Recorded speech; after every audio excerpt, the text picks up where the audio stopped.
Ladies and gentlemen, welcome. Harmontown is now officially in session. Thank you for coming down to Hollywood, California, in the Nerd Melt Theater. And those of you listening out in podcast universe, thank you. Please join us all in welcoming the mayor of Harmontown, Dan Harmon.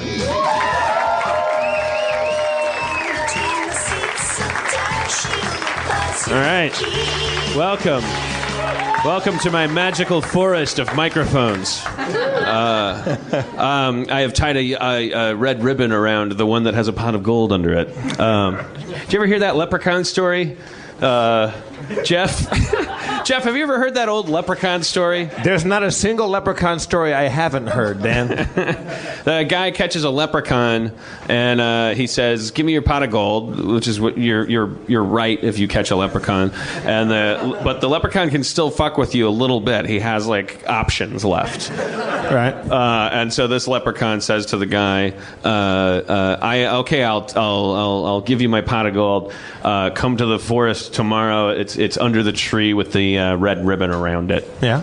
And so, of course, maybe some of you see where this is going, but this is a golden age for leprechauns. People weren't that savvy yet. They hadn't watched enough CW shows, and Grimm hadn't aired yet. People were mythically deaf and blind. So he let the fucking leprechaun go based on that promise alone. Shows up a whole forest of trees with red ribbons around them. But this is not a pot of gold you're going to get tonight. What you're going to get tonight is a podcast of gold. No, it wasn't. A podcast of gold? Pot? Yeah, it doesn't matter. Nothing matters. I'm in a good mood. I'm very excited. Sometimes I'm nervous when I come up. I go, what am I? I don't know. I feel, as I've said before, biorhythmically, I feel like, well, I'm not witty tonight. I have nothing to say. I'm tongue-tied. My frontal lobe is a little fatigued, perhaps from some intricate sex game I played. But I then sometimes I come up and I go, oh man, I'm really gonna slay people. I can't wait to get up. This is one of those nights it doesn't matter because we have Greg Proops coming up here. Greg Proops is here tonight. So who cares? It's really on him. Yeah, it's on him. It's just a Greg Proops show. If this show sucks, it's simply on his shoulders. Yeah, I'll sabotage it so I can walk away from this going, I don't see what the big deal with Greg Proops is. Had him on my show. It didn't turn into diamonds. I don't know what happened. But more so than that, he's a good friend of Jeff's, and therefore by proxy a much adored friend of mine. And we went and saw his podcast in San Francisco in January at Sketchfest. I was blown away. I think that's when I got the nuts up. Were we already doing this, and recording it, and podcasting it, or? No, we weren't. Just after. So he's actually kind of a bit of an unwitting Obi-Wan to this show, I think, because I sat there in a comedy club and watched Proops just babble into a microphone, and of course I thought, well, then I'll do it, and put it on iTunes, right, and make people listen to it. But he's gonna specifically come up primarily to play Dungeons and Dragons with us.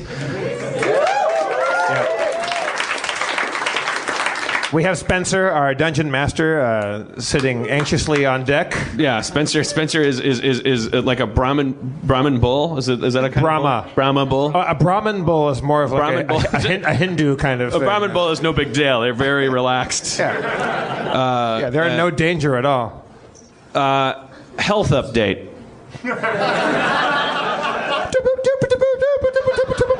Last week, I explained that I had been having these lightheaded spells, and I've been hot on the trail on how to figure out what's wrong with them. Vitamin D deficiency epiphanies, magnesium epiphanies, potassium epiphanies, and then I told the story of how Aaron gave me the anxiety epiphany at the San Diego Zoo. It's just anxiety. As soon as I knew that, everything was fine. But then that very night of the podcast, it was like, still, I'm having these lightheaded spells. I got to go back into the doctor, even though I got all this blood work. What's wrong with me? What is it?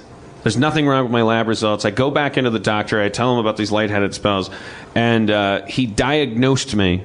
The bad news is I have respiratory alkalosis, and the good news is that's like the hiccups. And his prescription was literally to breathe less.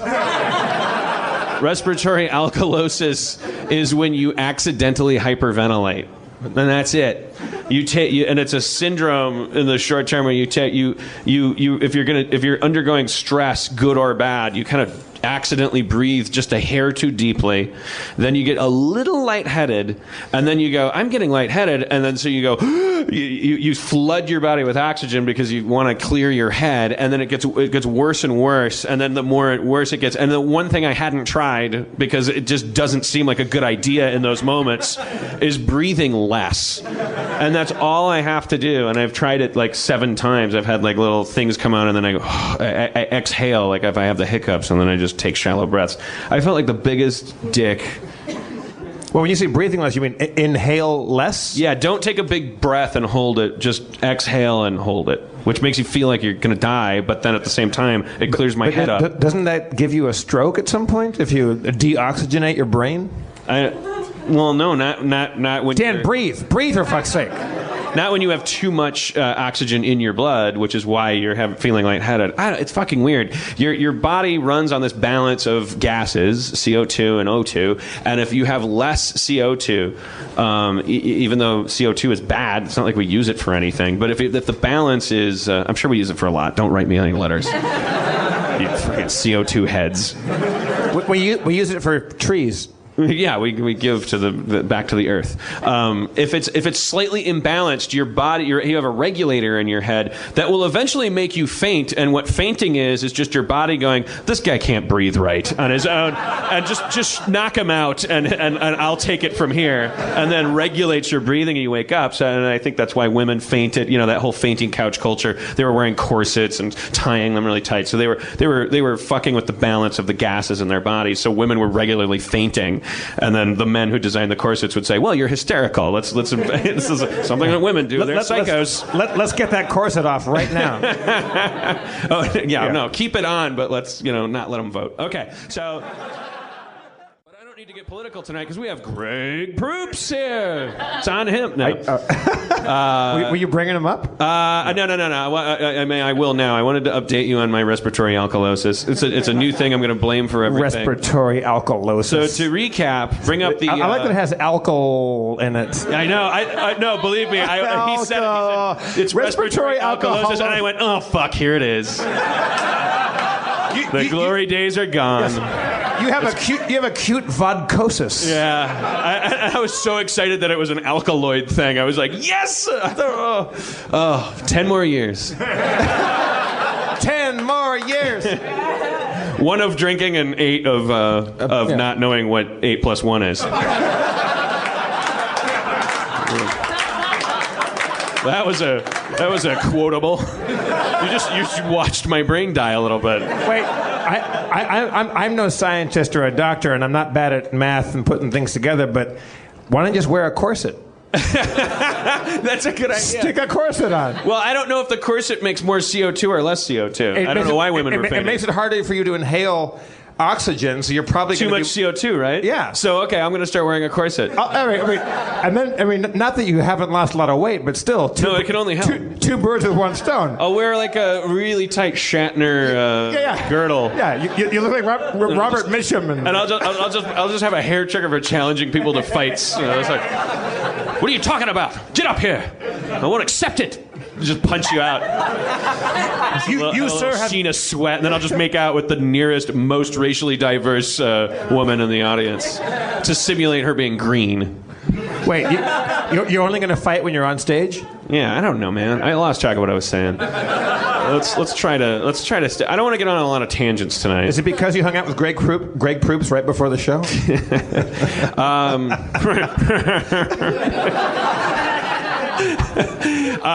I think that's it. I updated you on my health situation, right? And I think I haven't seen you a lot. You were gone last week. No, you were gone, then I was gone, and then you were gone again. I haven't seen you at all. It's exciting. Yeah, I miss you, Dan. It's cool that while you were gone last week, Aaron could fill in. Yeah, well, I listened to the raw file of the last Harmontown when you guys played when Aaron McGathy guest comptrolled.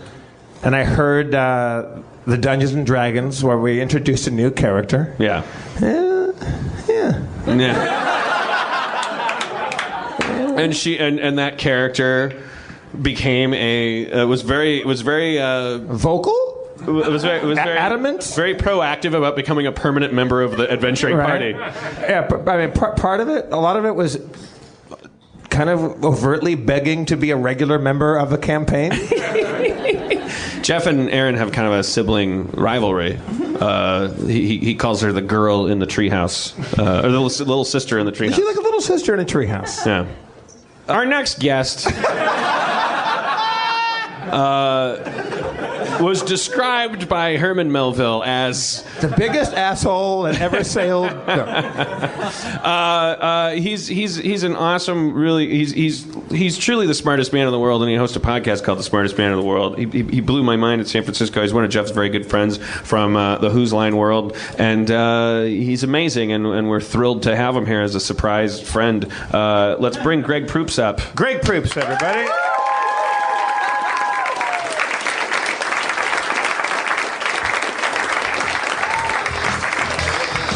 Anyway, you can go there if you like. The vodka's there. Yeah.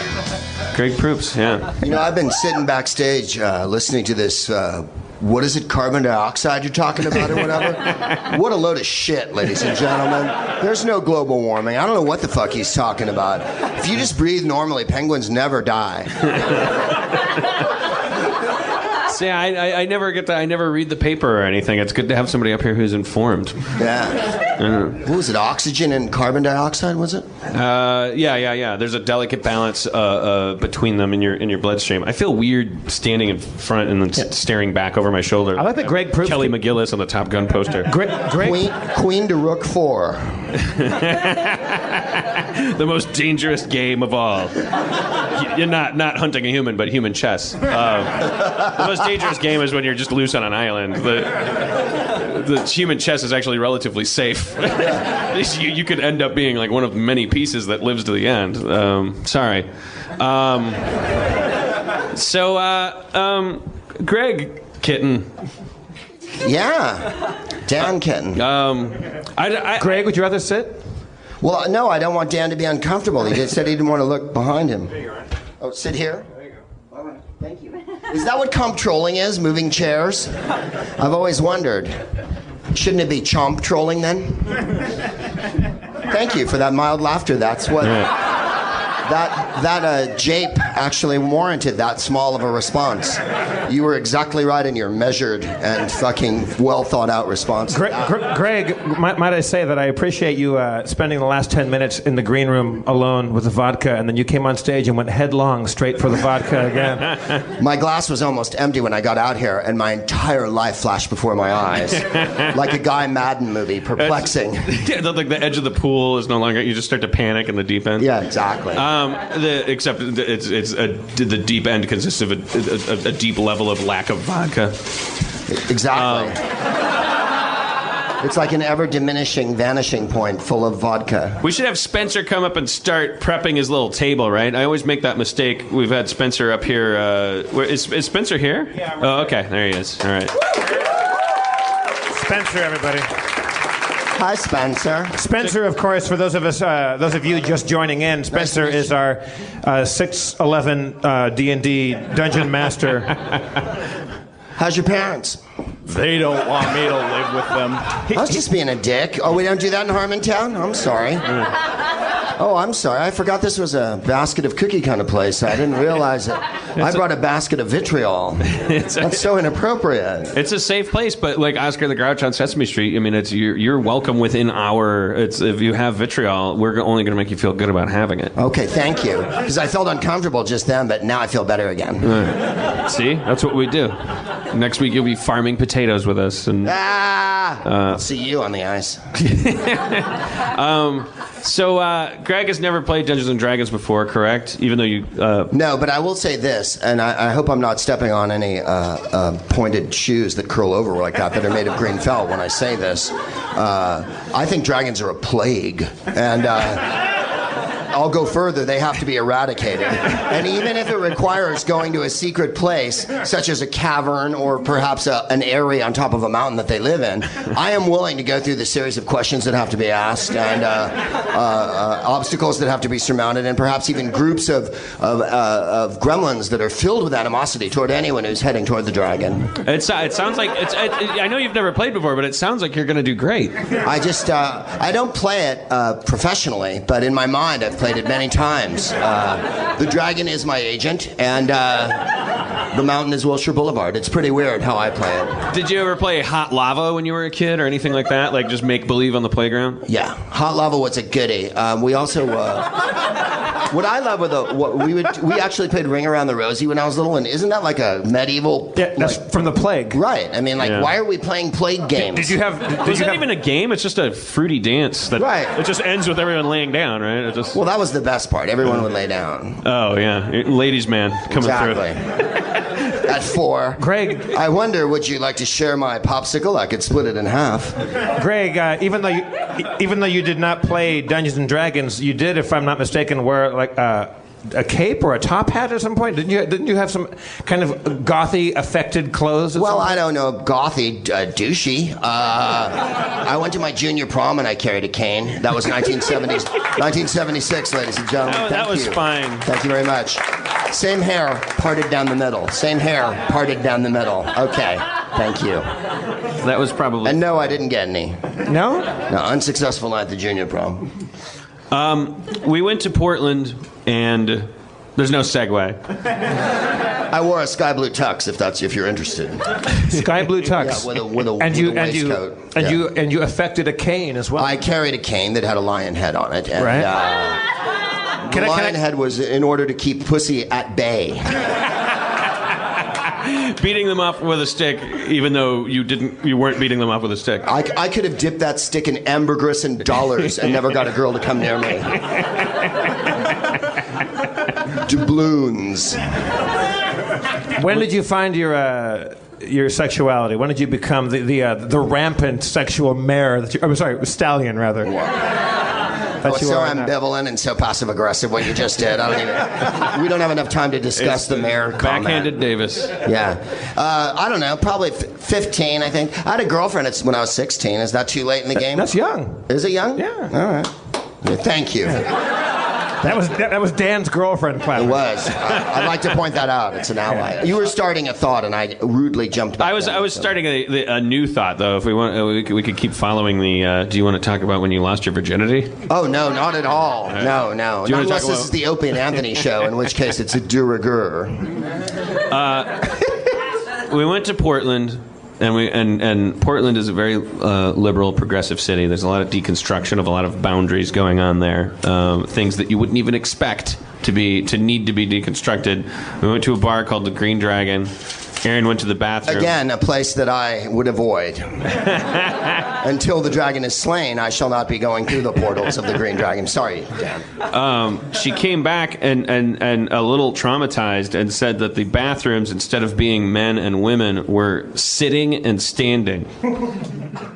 It's a new way to like break the down. Deuce, you say? Yeah. So if you really think about that, one bathroom was for nothing but men taking shits and women, all women. And the other bathroom was for just men who had to do nothing but pee. It's like the worst. If you're going to like rearrange the bathrooms, that's the worst thing you could do to women ever. It's just add shitting men to their side of the war. And Jeff pointed out, he says, well, there's lots of unisex bathrooms, but those are bathrooms that have a toilet and a mirror and a sink and a lock on the door. So yes, women have to suffer the misfortune in those situations of having to go pee or poop after a man peed or pooped. This bathroom, the sitting bathroom, had several stalls in it. She was in there with another woman peeing and a guy in between them grunting, and and making a real mess. It's such a horrible violation of everything we know to be right. I understand the impulse to modernize everything and second guess our precursors, but there are a couple of things that cavemen got right. And one of them was the idea that women should be nowhere near men's shit. Or men shitting. Yes. The next thing will be going in the kitchen, you know what I mean? It's just, there's a few areas, no. Never the twain shall meet, as they say. Next thing you know, dragons will be outside of dungeons. Easy, Greg. Not on my watch. Easy. Not as long as my scimitar Nembutal has a mind to say about it. Down, Nembutal. Greg, if you're going to blow. Yeah. Blow cool. All right. All right. So this episode of Harmontown is brought to you by Fulton and Rourke. Jeff, you're sick of spilling all your colognes all over the place. You hate liquid colognes, is that correct? It's my nemesis. It's the thing that gives me... You notice there's a forest of microphones up here. That's because, as we mentioned last week, Erin McGathy was guest comptrolling, so she had a character made for her in our D&D campaign, and much to Jeff's chagrin, she... I've heard it. She made herself a part of the campaign permanently, so Erin McGathy needs to come up and play her character. Erin McGathy.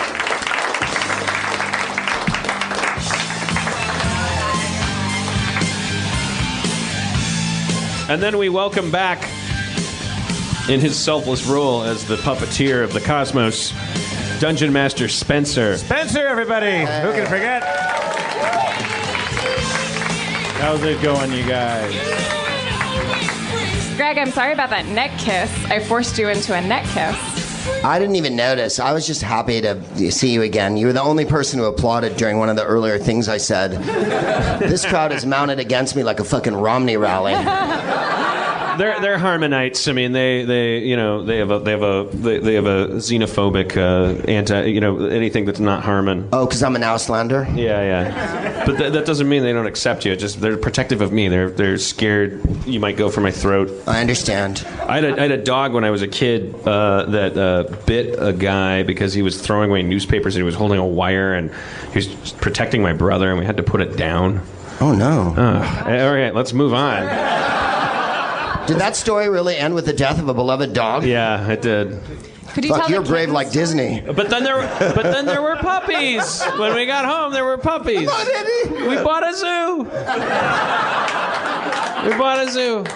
Beethoven, get off the couch.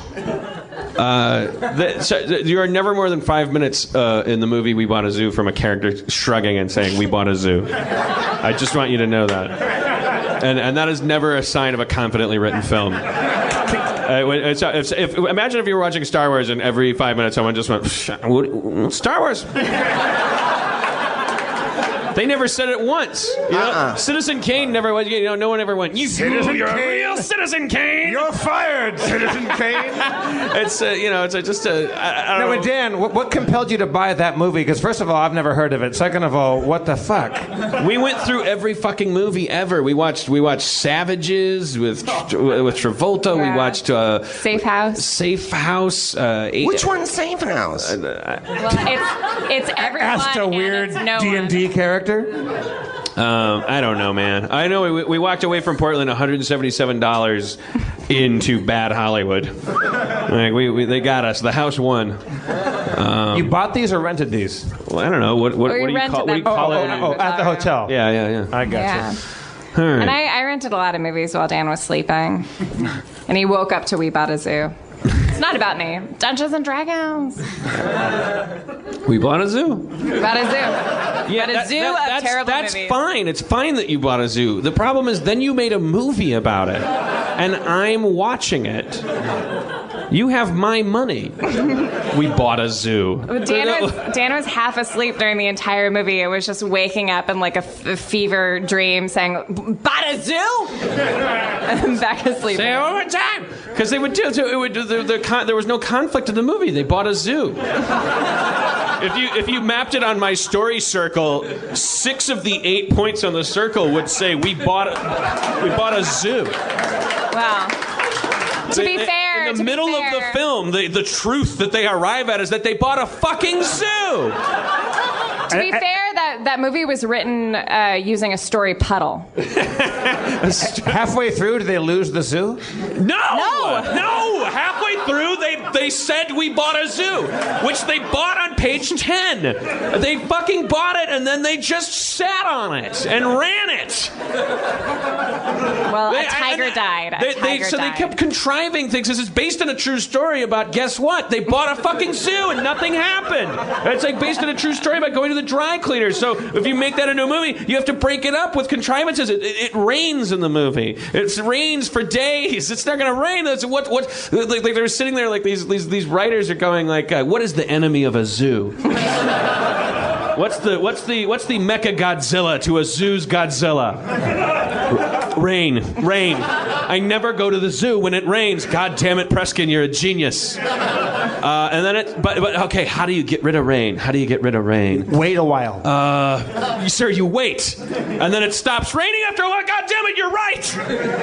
And that's what happens. It rains for a while, then it stops raining. Then there's a tree in the road. Then the people find out they can walk around the tree. I'm not exaggerating. And every time one of these contrived high points happens, they cue this like a weem away, like they're just this fucking shitty African like Paul Simon shit. Like that's just designed to don't worry, be happy. Your aorta just like goes in your chest like an invasive. African people just chanting things. Dan, who's the at bad random? Guy? Who's the bad guy? You for watching it, like you're, and I'm not kidding, like because the movie keeps jabbing you in the ribs and going, why aren't you crying, you Scrooge? Why aren't you crying like everyone in the movie? They bought a zoo, you dick. No one comes in and goes like, nice place for a zoo. Or an oil well. Yeah, exactly. No. The last person who put one here sank into an enormous crater. No, that's one of 6 things missing from the story. Is a guy going like, yeah, you know what's under this zoo? Diamonds. Right. Blood diamonds. Yeah. And we have lion-killing blood diamonds. Right. We're going to have blind children come in and dig them out with toothbrushes. But the lions will eat them. That's the point. But I thought you wanted the diamonds. I'm high. You're the bad guy and you're high? Yes. I didn't buy a zoo. Honey, I just woke up. We didn't buy a zoo. No, you did. You bought a zoo. I just woke up a third time. It's like Inception. Zoo. We bought a dream zoo. The zoo conspiracy. And the zoo The lion was the architect. It was the lion's dream the whole time. You're in the zoo. Yeah. We bought a zoo. They shrug and they say we bought a zoo 1,000,000 times. All right, so we've gone on. I don't want to get off on any tangents tonight. Dan, I think if at any point this train jumps the tracks, like during Harmontown, you could just say, I got a podcast. I bought a podcast. I got a Harmontown. Bought a microphone. I got a town.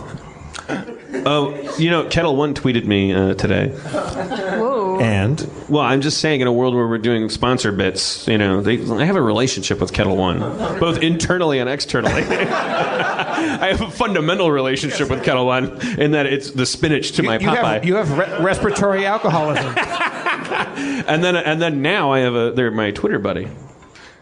I don't know. I'm just saying. Sorry, are you saying we should drop Nike as our unofficial sponsor? If you have fun tonight, it may be indirectly the result of Kettle One. I can almost guarantee it. Can I? I have some copy written down from a Nike shoe. Why don't we just plug a new Kettle One? Give it a shot. A new Kettle One shoe. Yeah, give it a shot. The new Kettle One Tiempo, combining the perfect blend of comfort and superior ball feel. I'm just going to stop there. Ball view? Ball feel. Oh, ball feel. I adore that. And when you're hunting a dragon, there's nothing more relaxing. Greg, how would you like to combine the perfect blend of comfort and superior ball feel? Would I? It's like reading Balzac while lying in a bowl of pudding. The Kettle One Tiempo Legend 4 Elite is designed for the ultimate touch.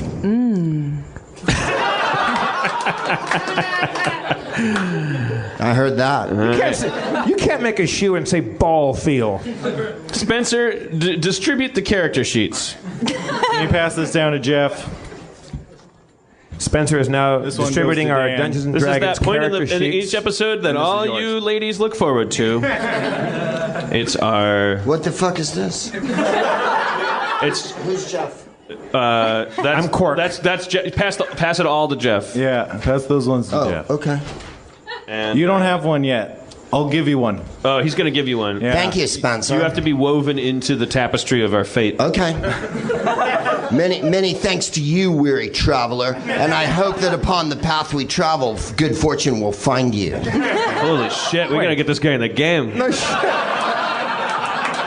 Are you sure? Prithee. Are you sure you haven't played this before? Are you a I- ringer? Not professionally. I quit right before it went pro. Are you going to produce a lion-headed cane from your coat? It is to be fervently wished. All right, McGathy, what was your character's name? I only know it's like one of the most forgettable, Haha. slippery. Dear sir, I am Mulrain Sedana. Haha, adventure. Moraine Sadata? Oh, Kippadata. quite all right. Mulrain Sedana. Moraine. Okay. But I be whatever you'd like, for I am half elf, half human, and all pleasure. Wow. All right. Spencer? All right, so when we last met, you had found Mulrain trying to find or when you were looking at the sign, you decided that you should kill this Ember Mauler that's been wreaking havoc on the town. Oh, right. I saw a sign in the tavern that was like a lion creature. That's been killing cats and dogs and people and stuff? Right. Yeah, it's been killing some things and burning some crops and causing some havoc. So you were in the tavern making sure that... Are we in Calabasas? Where are we right now? the city of Thornvale. To be sure. Not that fell place. I made an oath I would never return there. But Greg, didn't you used to do comedy there? You played... Yeah, I played the Palace. There's 2 times in your career you play Thornbear. Once on the way up and once on the way down. It is so nice to be back. Holy shit! He doesn't even have his character sheet yet. In the field, I fight for my meals. Oh, shit. So, deciding to join forces, you retired to the tavern, and it is now the morning, and you're waking up in your rooms. Ye old prancing pony, what's the name of the tavern? Do we know? Cha-Cha's Tavern. Cha-Cha's Tavern. Now, Cha-Cha's? all I know is I went into a berserker rage. We killed a pig. I woke up in the morning and there was a homophobic elf hanging out with us. She said she Not was all homophobic, sir. All right. Encouraging of new love. Okay. A gardener. Yeah, but he told you that we're not a couple. Spencer, as per an agreement that I decided we had between these 2 rounds, we're all meeting for breakfast down in the common room. All right, in the common room of a pub, you seem to notice an air of discomfort. Yeah, between Jeff and Aaron. I mean, Quark and Kippadata. Mulrain.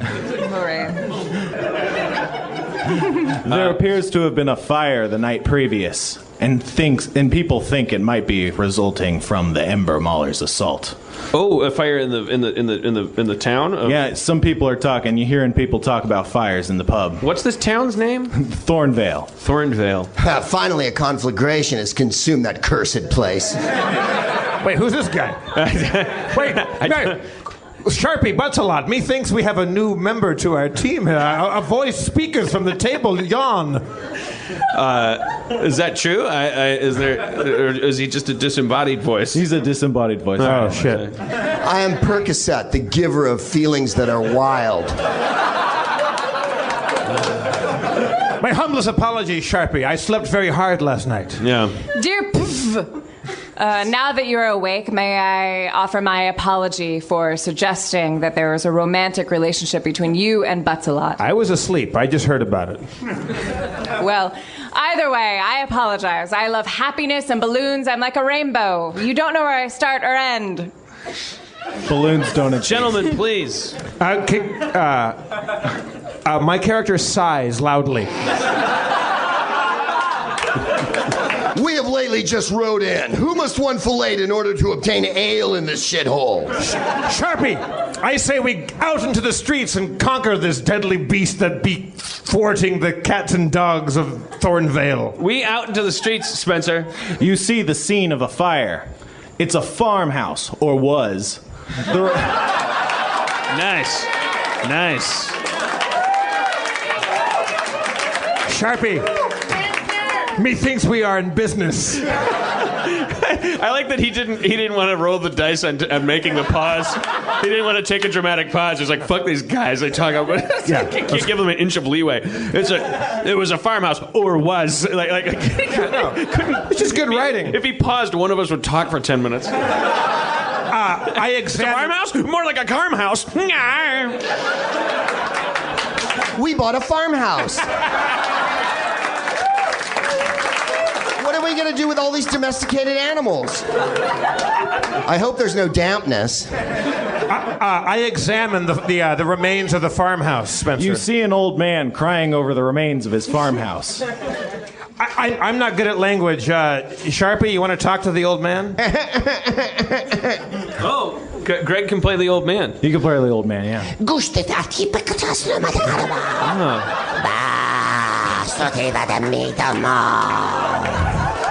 The old man appears to be of a non-human race. Non-human? Visto. I checked my inventory for lozenges. Elderly gentleman,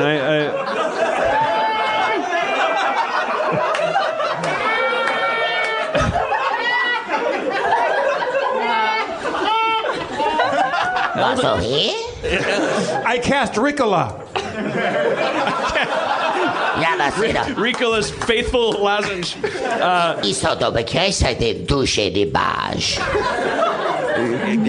Elder one, I don't know this Andy Kaufman-esque tongue of which you speak. I only want to express my sympathy for the loss of your home and inquire as to how it became so destroyeth. Mi baldo. The Mecomorph? Spencer, what were they Ember called? Mauler? What were they called? What? The people who set fire to the goddamn village. Ember Mauler, yeah. Ember malls? Yeah. El Ember Mall. El Ember Mall de Basto. The Ember Mall de Hando. The Ember Mall de Rindo. Jeff, Quark, What's I understand one word this guy's saying, and it's the same word on the poster in the tavern, this Ember Mauler. Ember Mall. Not for Ember Mall. Old man. It's like Tony Shalhoub in Quick Change. Tony Shalhoub, you know him? I love him in Quick Change movie. Old man. Older dwarf homosexual. Aye, aye. Full of pleasure. As always, I like a good fight when I can find one. Did you see which way this beast went? Passo, candado, pesto di dragone. He said, pass the dragon. Spencer, We have to pass a dragon to get to the thing? You can pass or you can do what the fuck you like. He's holding a baguette. Let's take his baguette. and he has a penguin on his head. Wait a minute. Spencer, what is any of what we're saying true? Yeah, he motions to the west and points in a direction. Pencho. Well, Is are you Pencho the West? Are you guys ready to head west? Get this Ember Mauler? Mulrain, being a ranger, can track the beast if she can successfully do that. Haha, of course I can successfully do that. I'll go pack up our bags and our treasure that we got last night, and we'll away. Pardon.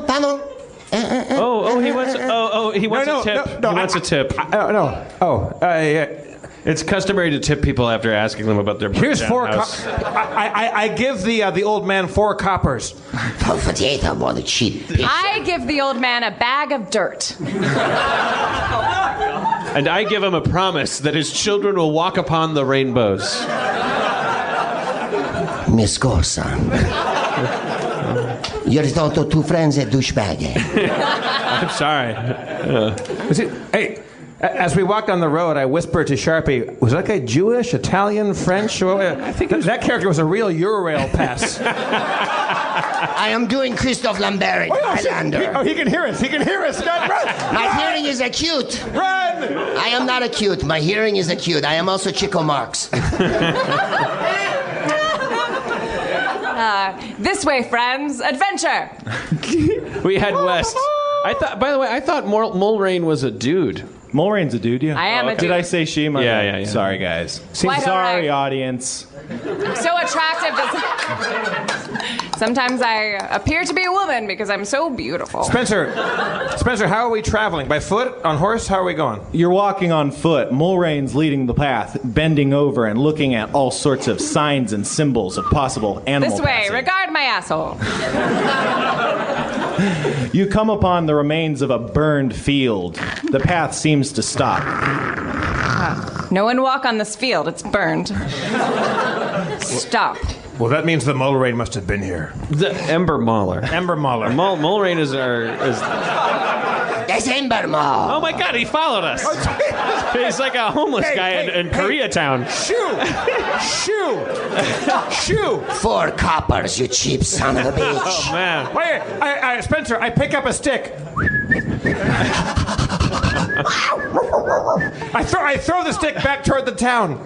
All right, I'm going. But don't say I didn't warn you. Now he's from Puerto Rico? What the hell is going on? Yeah. I am John Lithgow in Buckaroo Banzai. He left sandwiches. All right, we're in a burnt field. All right. I investigate the field. After the old man leaves, you turn around to investigate the field and notice that a white horse has been trotting into view. But no normal white horse was this, for it was a unicorn. Holy shit. Do you know how rare these things are? The unicorn bends down and touches its horn to what looks like a charred, dead rabbit. You see a blinding flash of light and a healthy rabbit Boing, boing, boing. and bounces into the underbrush. That's not there because it's a burnt field. Wait, it brought the rabbit back to life? It seemed to bring the rabbit back to life. Sharpie! Neil Sedaka! That Harvey winged- Keitel. Mulrain Muldoon? Mulrain I? Saldana? Yes. That horse just touched a dead rabbit and it came back to life. That's no horse, Quark. It's no horse. That's what he said. It's a unicorn. All right. It's a unicorn. It's a horse with It's a one unicorn. horn. It's a unicorn. I am Tylenol with codeine. And a warm sense of well-being should imbue your body with my very presence. See the rabbit? I have brought it back to life. What be your name? Tylenol with codeine. Oh. I thought you just said you were high on codeine. No, I'm Tylenol with codeine. I'm the good kind of Tylenol, not the disappointing kind. Dear unicorn, why this rabbit and not the entire field? I am selective. I respect this. Tylenol, did you see the Ember Mauler that did this? The Embermall. Oh, they are most evil. Much havoc have they wrought upon the land. I used to prance freely amongst the daisies and gladiolas, the snapdragons, and the... What are those little purple ones? I love those. Tulips. No, I have not met you. And yet... The Embermall much havoc have wreaked, and they must be stopped, for this land was once pure. It was Now what? it is fouled with the horrible stench of their enormous wands. Have you done battle with them before? Seen them, I have smelt them from kilometers away, for my senses are most highly developed. I would say acute, but the old man used it earlier. And Sharpie, I care not to do battle alongside this winged horse who speaketh so fruitily. What's fruitily I speaketh, thou art a basket of raspberries thyself. Why dost thou not give me thy name, O Jamba Juice, and I will inform you when your cup is ready. Oh! Ooh! White stallion, I shall disembowel you with my sword for words so important. Take it easy. Unicorns are very powerful. He could make a most unlikely ally. Pift, he threatens not your love. Art thou but half elf? Yes. I am half elf, and I can speak for myself. Indeed, thine companions are most sexist. I agree, sir, but it matters not, for I am like the breeze. I flow and pleasure. Like the wind thou dost blow. Unicorn, may I become your ally and ride you, or you can ride me, although my back will break, but I want to not be unicornist. Indeed, Elflet, thou'st may mount me while thine friends trail behind and step away from my stool in a haphazard manner. Ha ha ha! Adventure! Well, how do you like that? Listen, maybe we should split up. What is that ahead? I see an emerald light. Is it not true, Spencer, who holdeth the book? On the horizon, you see a light. It seems to be a fire, but it is not spreading. It does appear to be coming closer. Uh-oh. Okay. I see Ember Mauler headlights. Possibly. Indeed, for the Ember Mall, I have mispronounced it. Listen, gang, if this beast is as dangerous as its wake of destruction has suggested, it might be prudent for us to find a hiding spot and wait until You it gets sound here. unsure. I'm just a little... Sharpie, you told me last night that or this morning rather, that you found a crystal of the greatness of something. Might that be of any value to us? Possibly, yeah. Oh, dickless human! Who like one oviparous strode behind me when thou'st might have mounted if thou had objected in any way. Wouldst thou not use thine talisman? For I have the power to... I have the power to detect evil. Yeah. And evil I do detect. You detect evil coming from the direction of the fire. Oh. Shit. Ball McGee. Dost thou wish to bone out, or dost thou wish to grow a pair? Would there be any visual cover in this area? Where are we? There's some large rocks and some skeletal burnt trees to your right. Let's hide behind those rocks, you guys. As a creature with wild empathy, I wish to approach the light, for I feel for the light. I too burn inside with a green light, albeit not exactly a green light, but I wish to approach the light. You wish to approach the fire. It burns closer. You can see it is getting close enough to make out. And it is not just a fire, but the form of a powerful feline. It seems to be the size of a lion, but with a flaming mane and twin tails made of fire. Was I clear about hiding behind a rock? Yeah, you're behind a rock. She's walking towards this. The unicorn determined that it was absolutely evil. Muldain, by the tears of Salderon, hide ye self! I would like to say that my character has also read The Great Gatsby, so I'm intrigued by the green light. I head towards it. Caution I would use. Dear Unicorn, you have been the greatest friend to me, and a kindred spirit indeed. Shall I back away from the light? Nay, thou must seek thine own destiny, the danger with naught. Oh, you are like a rock covered in candy, hard and sweet. You are like Sammy Hagar, and canst not thou drive 55. The Ember Mall approaches. Shall you face it head on, or shall you lay an ambush? Hooey. I am an elf human.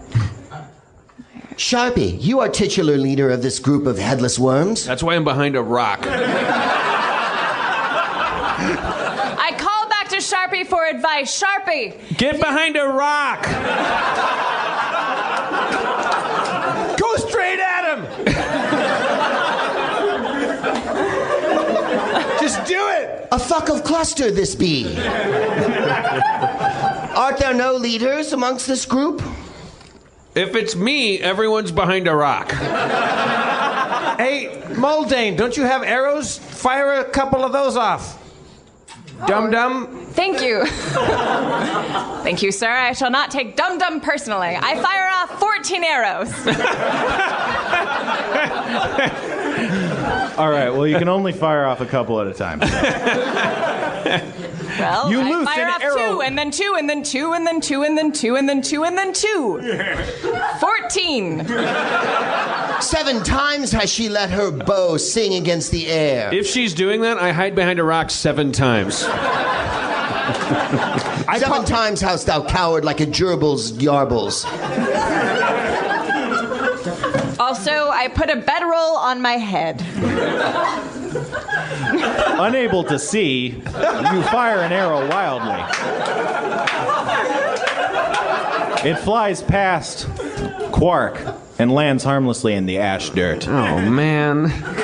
The Ember Mauler draws closer. It seems to see that you're there, firing arrows. I jump with a out. bedroll on your head. Jump out from behind the rock. I have the power to intimidate, do I not? You do, but this is a fearsome beast. I get back behind the rock.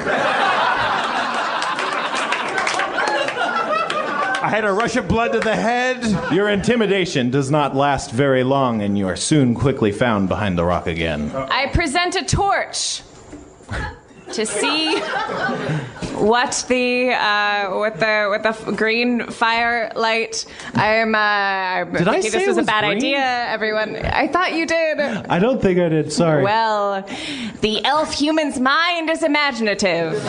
Wait, Also, it's my Spencer. birthday party. Sorry, Muldain. Spencer, I have a check mark behind the skill to handle animal.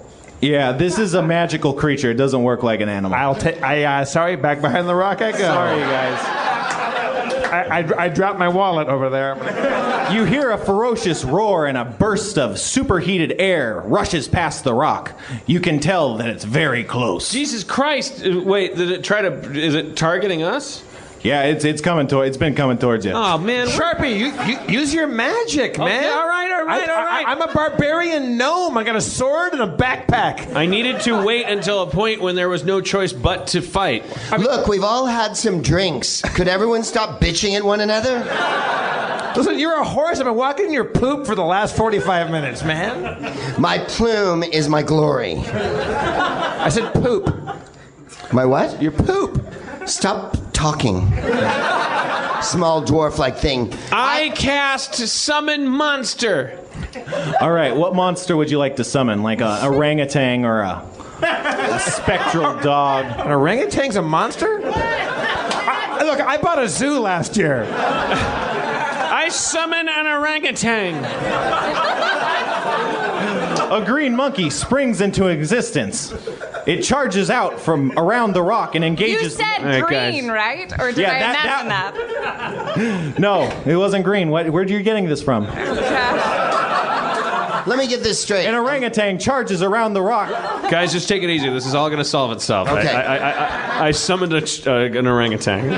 It'll be fine. Just give it a second. Okay. He summoned an orangutan. I detect evil. My hero. You detect evil on the other side of the rock. You hear the shrieks of an orangutan being dismembered. All right. Way to go, hotshot. There's a method to my madness. What an unwholesome smell. Like bananas on burning petrol. May I summon a magical beast? No, you don't have spells. Why don't we utilize this unicorn that's been following us around the whole time? I have a spell that I might cast. I will make a magic circle against evil. You create a magic circle around yourself. The Ember Mauler. I will use urine and whirl my member in a helicopter-like motion in an anachronistic movement that has not hitherto yet been seen. Jesus. Now, no evil may enter this circle of urine, and I apologize for the dampness. Here is a sponge with my likeness upon it that you may purchase for a very small fee. I don't know if good can enter this circle either. It's a bunch of horse pee. Unicorn. It's like being at a Gallagher show. All right, so we're surrounded by a arc of urine. The urine steams on the ground. The Ember Mauler waltzes across towards you, but it seems stopped by this circle in the ground. He is most gay, and yet he stands frozen. Ah, see, I told you, unicorns keep always have one. The Ember Mauler whips its fiery tail, and an arc of fire shoots past the barrier, right towards Sharpie. Sweet fucking Maria. Ooh. Can I do anything? I throw my backpack.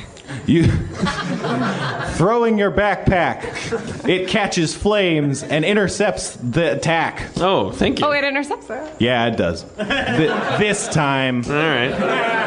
Only had one backpack. your backpack burns and its contents are subsumed by fire. Fine. How formidable this backpack was. All right, Ray of Frost. You cast Ray of Frost. A blinding blue light streams from your fingers directly into the face of the Ember Mauler. As a cold spell, it does extra damage. I wonder. I follow up the attack with a Berserker Rage with my sword. The cold damage does 2 damage. The spell does 2 damage to the Ember Mauler. It recoils in pain. Yeah. I follow up the attack by congratulating Sharpie, for I care for him the most. As the congratulations unfurl, Quark unsheathes his blade and charges across the barrier of urine at the Ember Mauler. He slices a mighty blow and hits it right in the flank. He feels the heat off the Ember Mauler's hide, but he can tell that it's been wounded. Yeah. It takes how much damage? 7 damage. How much damage do I take? You take 2 damage because of the fire on your hands. You're not wearing gloves or any protective equipment. I have the power to cure light wounds. Oh, is that inappropriate at this No, juncture? you can. Would you like to cure those light wounds? Whose wounds are we curing? Quark, the gnome. Although we have had our disagreements in the past, for he is short and barbaric, and I am lithe, white, and desirable. I live in a basket of green flowers and promises of butterscotch dawns, and he comes from a place of dark green gangrenous swords that are pulled from hideous scabbards. Hey, my hands are burning over here, man. I will lay my healing powers upon him so that he may know the power of the unicorn. While he's laying his healing powers, I lovingly comb the hair of the unicorn, and he loves it. I wonder, might you braid me if it's not too gay at this juncture? Hey, Muldain, get in the fight. There's a arrow or lion something. over. Yeah. I shot 14 arrows. No, you shot. Okay. You shot an arrow blindly with a bedroll. Will everyone over shut your up? I'm face. getting a permanent. A fight's going on. You're combing everybody's hair and you're complimenting people. That certain air of savoir-faire in the merry old land of Oz. So You know what, unicorn? I only shot a couple arrows. Yeah. Unicorn, I'm sorry. Can I shoot the rest of the arrows? You can shoot 1 arrow, yes. Well, fine, Spencer. Shoot an arrow. Firing an arrow from your bow, you hit the lion straight in the face.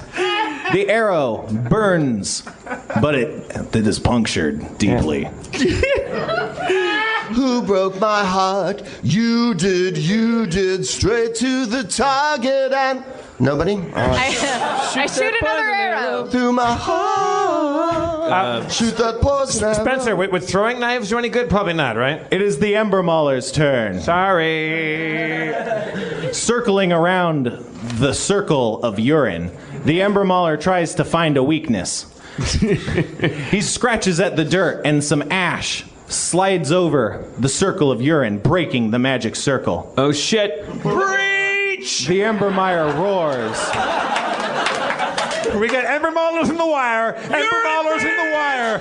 I had no idea how tentative my circle of urine was when I swayed it. I don't know if you guys are keeping score, but I just got my ass kicked over there. Assholes and elbows! The Ember Mauler makes a great swipe at Quark's face with a giant flaming claw. It hits you square in the face. Quark!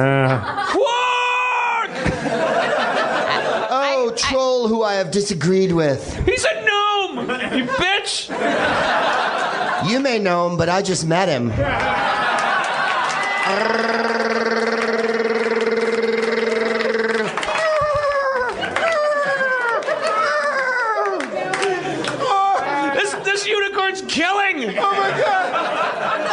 gonna die over here. I know it. Just take it easy, man. Take it easy.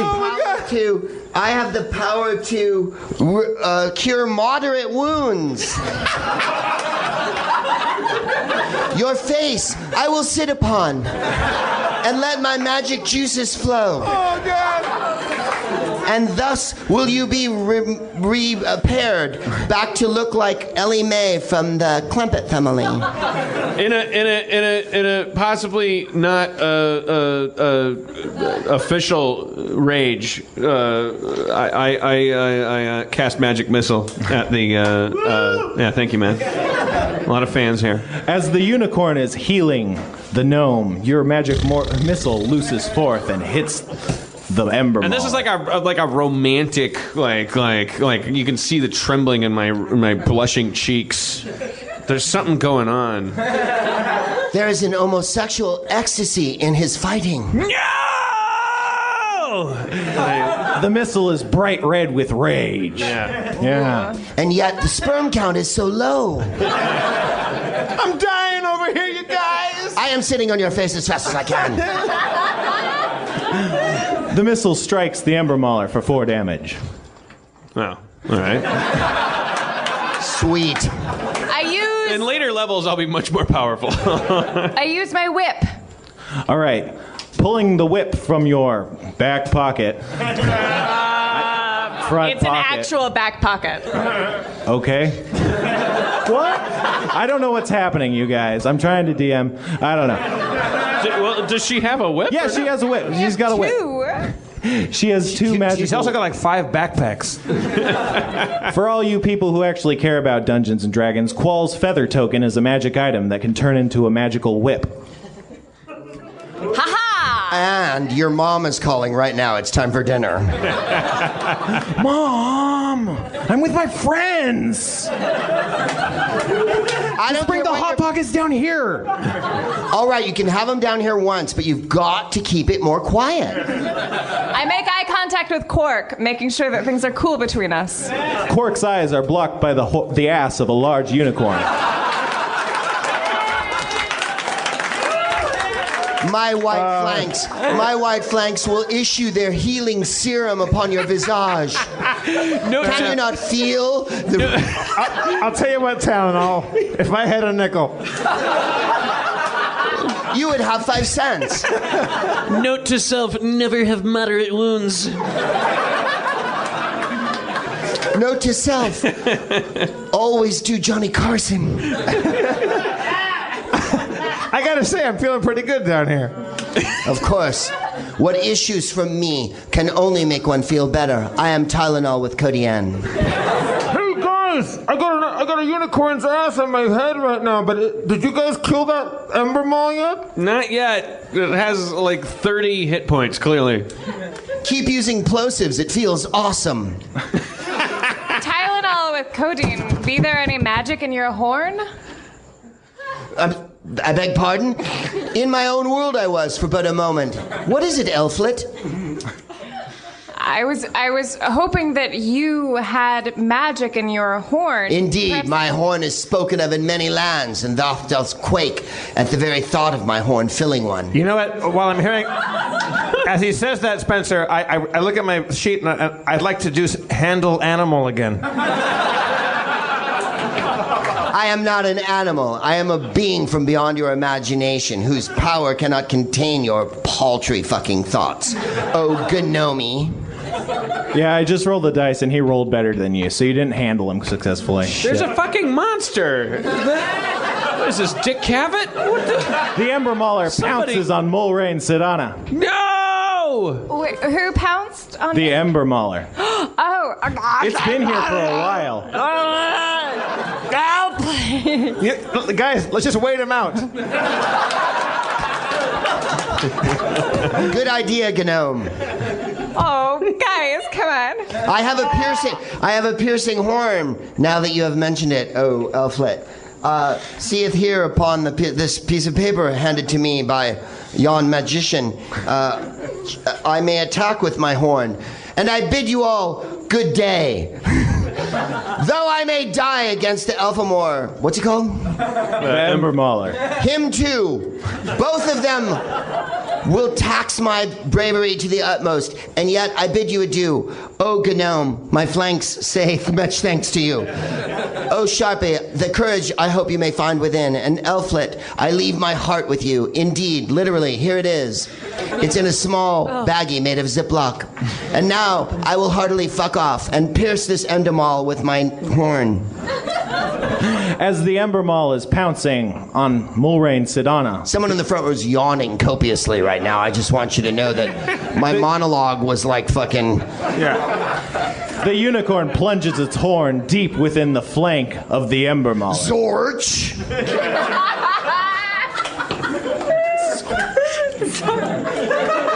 Exactly. Dealing Squadang! 16 damage to the Ember Mauler. Unicorns are powerful magical creatures, you guys! I told you! Tell me about it. He's been sitting on my head for the last half hour. Call me. The Ember Mauler wobbles a bit and then falls over. Flaming blood spews out of its side and sprays I cast you. magic missile on it to claim credit for the kill. Before it hits the ground, your magic missile strikes true. You successfully take credit for the kill.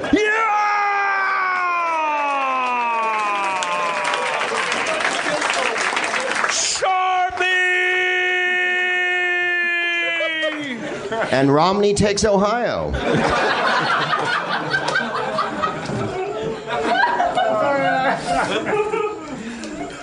Well, Poor guy, live on. Ha ha! is everybody okay? I'm not certain. Should we take stock of what happens now? We got a dead Ember Mauler around. Well, let's check it out. Make sure it's dead. As you poke it, its body bursts into flames and is reduced to ashes. Only a bone lower jaw remains. Somebody better take that. It might be worth something. I shall make it a necklace to bring with us on all our adventures that I will be on. I remain. Well, there was a reward for this posted at the tavern back in Cockville. Cha-Cha Lounge. At the Cha-Cha... Am I dead? No, you're still alive. Oh. Unless you want to be Fucking dead. ape. No, Unicorn. Only your career has died. I must leave you after this episode, unlike the Elflet, who will stay until time is immeasurable. No, Unicorn. Take her away with you. I cannot, for I must Away go. together. Many tasks must I perform for those who rule the seventh outermost circle. I wish ye much luck, Sharpie, in taking credit for kills in the future. Do you have to leave, fair unicorn? Fuck off I must, for appetizers are served at happy hour at the Unicorn Applebee's outside of my town, where life is good. Unicorn, please take one of my arrows to remember me by. Do with it what you wish. I will take one of your arrows. Braid it in my mane, if you will, Elflet. I thank of course, thee. sir. And you, Gnome, many hours have I sat upon your face, and much memory have I had. For you are like Susie Chopstick, your lips are everlasting. Fuck off I must, and let my cheeks break wind. Wow, look, it's leaving a rainbow trail as he flies away. Haha, it's just Yo, pretty ladies around the world. You can hear him singing. Is he singing? Word up. Is he singing Word Up? Everybody say, when you unicorn, you got to get it underway. Word That up. was no unicorn. That was Morris Day the entire time. No matter where you think it, you I'll know miss it you, will- Morris Day. Oh, you sucker unicorn. It wasn't Morris Day. It was Cameo. Cameo, fuck, I screwed It it. was Cameo. By the 7 moons of... Let us reflect Cameo. on how this team of 3 watched that unicorn dancing into the sunset. Us. 2.5. I think we learned a lot in this adventure. We've learned to get along. We've learned to hide behind rocks. I've learned that Morris Day is not Cameo. That's about it. But we should head back to that town that I keep forgetting the name of. Thornvale. Returning to Thornvale, you meet with Ferris of the Wardens. His name was on the bill to kill the Ember Mauler. He's at the Warden's quarters. I am Ferris, and I am mildly disgruntled. Well, your disgruntlement's going to stop when you find out what we just did. Killed an Ember Mauler! Motherfucker! Who is this jive honky? This is one of my best friends. He's a gnome barbarian. No Expedia wish I to use this day. We have just come back from slaying the Ember Mauler. Dost thou shit me? Elf, show him the jawbone to prove the point. She's wearing it as a necklace. I am, and again, I am a man, though I am beautiful and appear to be a woman. Here is the jawbone. Your male beauty is so overpowering. But a semi I did get. Thank you, Ferris. Do you wish to lead a parade through Chicago? Indeed. And I wish to congratulate you, Sharpie. Though earlier I was disgruntled alone in this tavern drinking my ale, thou hast slain the Ember Mauler. Him who hast brought evil upon this land. And I am to give thee this flagon. I take the flagon. And this bag of riches. That's better. 1,400 gold pieces, to be exact. 1,397, but who is counting? There is vigorous to be paid in this town. Quark, I would like to tell you this is money. Do not try to eat the money. The coins are made of gold and chocolate. I eat the chocolate. All right, that's the end of our D&D campaign chapter. Thank you, Aaron McGathy, for playing the part of Mordred Thank you for letting me. Humpsalot. Thank you. Morgan. Morgan Souffle. Yeah, Morgan Sultana. All right. Lorraine Sedana. I'll make a cheat sheet. Just call me MS. One step ahead of you. What? Aaron McGathy, everybody! Aaron McGathy.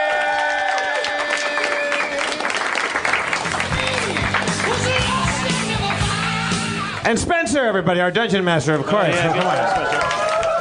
What a hero.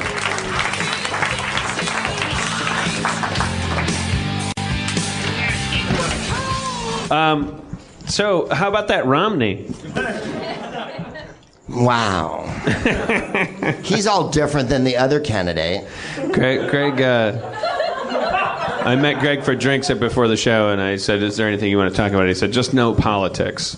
Not because he's not a political person, quite the contrary. Because he's you must be like he has a podcast of his own, and so he's either exhausted from the previous one at this time of year, or gearing up for another screed. Greg, if you could, like a la Dungeons and Dragons, create a presidential candidate, like a mystical character, what would your presidential candidate be? First, his power would be fudge.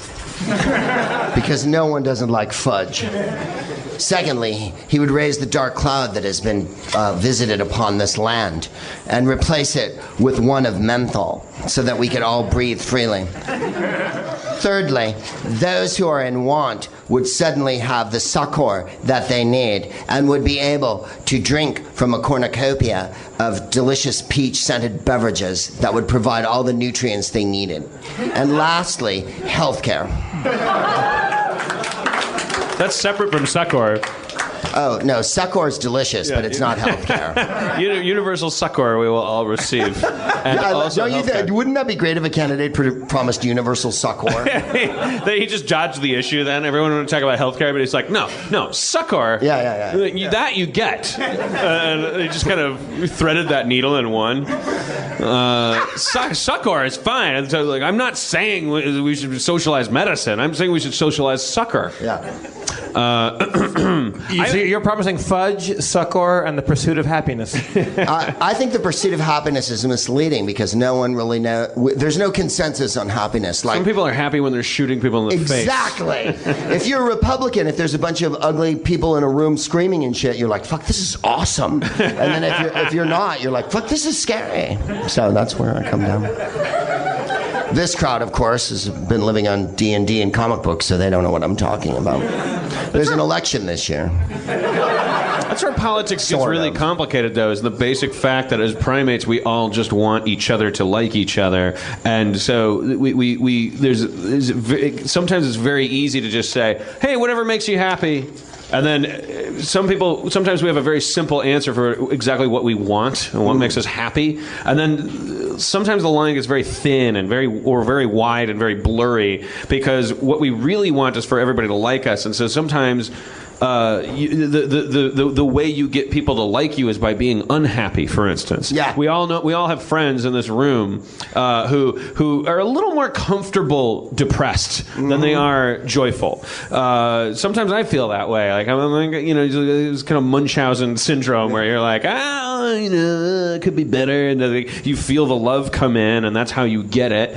And I mean, obviously, like it's weird because we're monkeys. Monkeys just want monkeys to. The only thing that we know for sure is that monkeys don't want to be alone. That's the one thing that you can guarantee. I think I've ranted about this before. Is that like I saw this documentary about solitary confinement where they're like the most hard ass fuckers that eat people, and they're the most sociopathic, amoral, dysfunctional people. But you put them in solitary confinement, and they immediately act exactly the same way that your dad would act in solitary confinement, or anybody, or Mr. Rogers or Captain Kangaroo. They all act equally tortured and insane because being cut off from all other people is the only thing the only common denominator there is. None of us can handle it. There's all the different things that can go wrong with the human brain. There's no balloon animal you can twist in your skull that makes a human being get into being alone. And we're talking about a world where there's people who like to have shits taken on them, and they smile while it's happening. They're like, "This is great. Would you have chili? This is fantastic." But those people, along with everybody else, if you shut them off from society, if you send them off into the woods and say that they're dead to you, they will suffer the same pain as Jeffrey Dahmer and Bill Clinton and Mr. Rogers and anybody. And while that's the only I think, can we start with that and go, okay, if that's the case, then we have something to go on here. We have like a Close Encounters, beep, boop, boop, boop, boop, like that we can build a language off of. That's our Tatanka, is the idea. Hey, well, you guy with the feathers coming out of your thing, and you pierced your cheek, and you don't speak the same language as me, and you have a completely different language, and like we all agree, like you hate it when you're alone, right? Yeah, I hate it when I'm alone too. Like, what's the scariest thing in the world? Your mom saying peekaboo but never coming back. Yeah, that's what everybody's afraid of. It's like mom covers her face and then her face disappears. And the first laugh you get is she goes peekaboo and she's back, and so you laugh. But like, God damn it! Well, what was my point? Mitt Romney should probably be president. Yeah, you should because it's like you said, like there are people in the world who are going to be in a room full of like horrible, disgusting, nasty people shouting, "Cut off his head," and money's better, and drill baby drill, and they're going to be happy in that room. If you could hook them up to a polygraph and say, "Are you happy?" and I think that they'd pass it. They'd go like, "Oh yeah, I'm feeling good tonight." But like, there's got to be a way to. I got nothing. I don't know. There's got to be a way to take them through that all the way into, yeah, but then there's no people. Then you're alone. Wouldn't that make you sad? And then they would fail that polygraph test. They wouldn't go, yeah, I'm having a good time here in an island by myself. Because that's the peak of capitalism too. Like that's what you do. Your house gets bigger, your yard gets bigger, the barbed wire gets taller. The richer you are, the more allowed you are to just go up to Xanadu and just hang out and not talk to anybody. anybody. And be alone. Yeah, and those people go fucking nuts, and then they run for president. And but anyways, Greg didn't want to talk about politics tonight, but I did. A couple weeks ago, I did a little screed, and it wasn't really. I'm the laziest brain guy in the world, and I did a little screed about politics, and it was about the idea that I referred to Obama. I did the same thing. We'll edit it out. Wow. Their names are similar. There's one letter. I referred to the choice between Obama and Romney as the choice between Diet Pepsi and piss.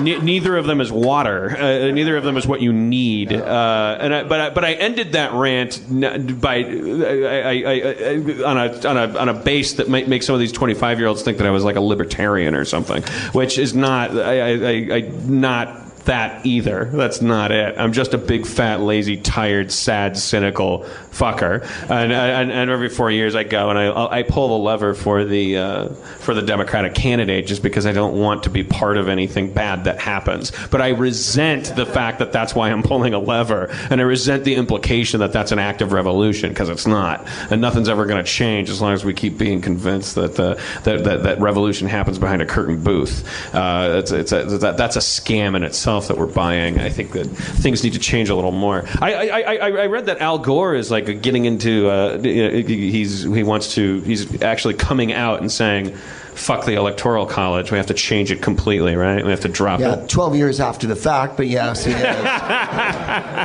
If he'd said it in 2000, it might have been a different matter. We'd take it with a grain of salt, Al Gore. But he also likes massages quite a lot, is my understanding. Yeah, poor guy. That's the curse. I remember the teachers in my school that all the students liked were always the ones that ended up getting in trouble for like hanky smoking dope with them. Yeah. That was always the big problem. The brush-cutted guy, the economics teacher and gym coach, like he never colored outside the lines. No, he was always it was the language arts teacher who smoked pot with the girls who got in trouble later. But he would put your head through a window. Like he would go nuts. He would have a nervous breakdown. And he didn't call you by your last name the whole time either. Fascism. Sometimes it's the simpler choice. Fascism, the simpler choice. Stop thinking about it. Join us. It's easy to march. It's hard to walk to your own beat. We've had a rash of not knowing how to end the shows the last couple of shows. Is this one of those? Sure. Well, if you're asking if I know how to end the show, the answer you're is talking yes. to the wrong person, man. Yeah, you've never seen one. You don't know how does it usually end? I'm loquacious within garrulous, so I don't know how to end a fucking show. Start talking more. We could probably do a Well, I can't talk. I'm not gonna get him started on politics, but I would be happy to end with a patented Proops screed. Gee, that's terrific. Just do one. No do pressure one there. about crackers. You like crackers? Here's a new segment called Greg Proops is on the spot. The thing about crackers is, I mean, there's the stone wheat thins, but like after the first bite, you're like, this could really use some peanut butter or some like butter or whatnot. Because stone wheat thins are a bit like pretzels. The first bite and you're like, I don't think I'm going to be able to breathe again. There's kind of a windpipe blockage thing. I like Ritz, and I like the little ones as well. I do like the European ones, but when you go to Whole Foods and there's like a $17 one and it's got like a cheese flavor, those are always weak and they fail under the fucking topping. He really did a screen about crackers. He did it. Oh, you asked me to fucking jump in. It's not my fault the crowd's going to stare at me like a fucking oil painting. Well, I think they were mesmerized. Greg. Mesmerized or disappointed. Don't do that thing where you try to force the ending with the applause. We've been through this. I was going to say. I can tell the difference. They did. They tried to end it. Greg, Dan, let's just keep throwing him at him until he breaks. Oh, no. Crickets. Okay, crickets. The thing is, it's a difficult game to understand. I lived in England for 5 years, and you'd watch it on TV, and it's really difficult. Like, there's a batsman and a bowler. There's umpires. No, crickets, plural, like the insects. You're being an insect right now by countermanding me. All right, Norwegian fishing. I don't know the first thing about Norwegian fishing, but I do know this. The Norwegians, along with the Swiss, are the only country in Europe that told the European Union to fuck off. We don't even want to join the EU because we have untold fucking riches. So when you go to Norway, and we've been to Jeff and I have been to Norway together, and I would say it was with a group of other comedians, but it wasn't. Jeff and I just went as a couple. One weekend we were like, let's fucking go to Norway. And so Jeff wore red felt and I wore blue. And we went to Stavanger, Norway, which is a beautiful place. Oh, the fjords. Oh, the fjord! We laid in a pool together. We ate red deer covered with lingonberries. I had the horse, if you remember. Yeah, Jeff had the horse, which isn't horse in Norwegian. It's like kafunta. And then the disappointing part about Norway is that there's rarely Chinese food. Typical. But the sushi. The sushi, to fucking die for. I don't know if you've ever had seal before, but the Peniped sushi there. You haven't had seal. You have not had seal. Not the way they make it in Norway. No, because they do a special gravy. Stavanger will fuck up a seal. They do it, it falls off the flipper. Yeah, white person will fuck up a fucking seal. Oh, it's just... You can taste the herring. You know what I mean? It's off the boat, is what it is. It's fully off the boat. It's on the hook and off the boat. What's Jeff's favorite show? Deep sea fishing. What's your favorite fucking? Deep Balls. Deadliest Deep Catch. Balls 9. Deep Balls 9 is his Deep Balls favorite 9. show. It's on the Hustler channel. Yeah, it answers the questions from Deep Balls 8. Stupid. So dumb. That's I my like fault. Star Trek: The Next Penetration. Does that take us to a level that we're like an 8th grade level? You want to play 185 to close? What's that? With accents?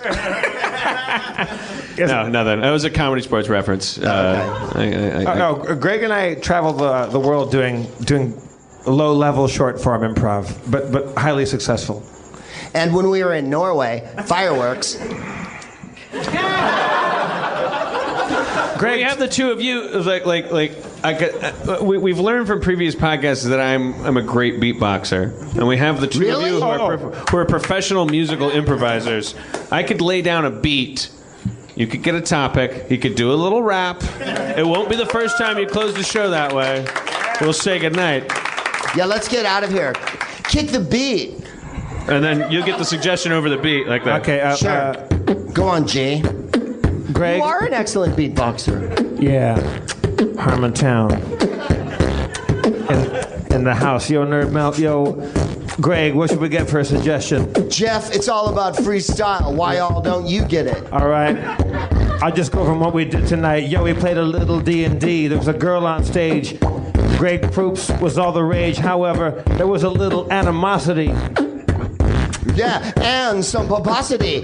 It's all good down in the thing. We're on the Nerd Melt on Sunset BLD. We're parking cars, ain't no way to know which way you're gonna get a ticket anyway. I can't think of any better way to end the podcast than 3 white guys just rapping their ass off. Yo, Nerd Melt in the house. Everybody put those hands in the air. And if you like Greg Proops, say yeah. Yeah. Say yeah. Yeah. And if you like Dan Harmon, say yeah. Yeah. To the J and to the E and to the F double F. He's Jeff Davis. Enough Seth. He's going all night long. He's gonna get you with his massive prong. Dan Harmon, take it down. Finish it off, Dan.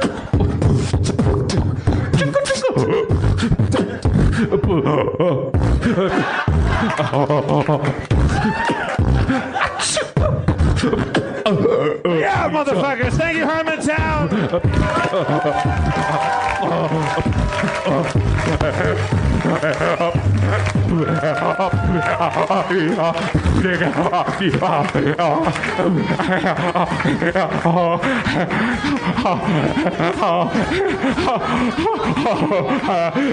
Respiratory alkalosis.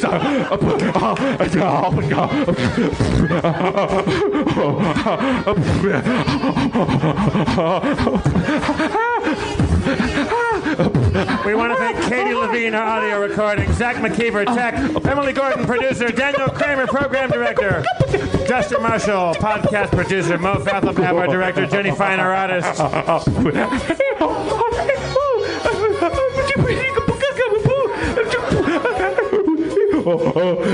I'm Jeff Davis, the comptroller. Fresh. One more time for the mayor of Harmontown, Dan Harmon. Also, Harmon. one more time for Greg Proops. Harmontown gonna. And our dungeon master, Spencer. Harmontown, I gotta. Harmontown.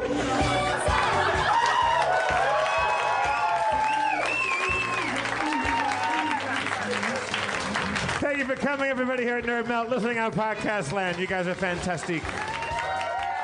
Bonsoir, bonne nuit. Sorry.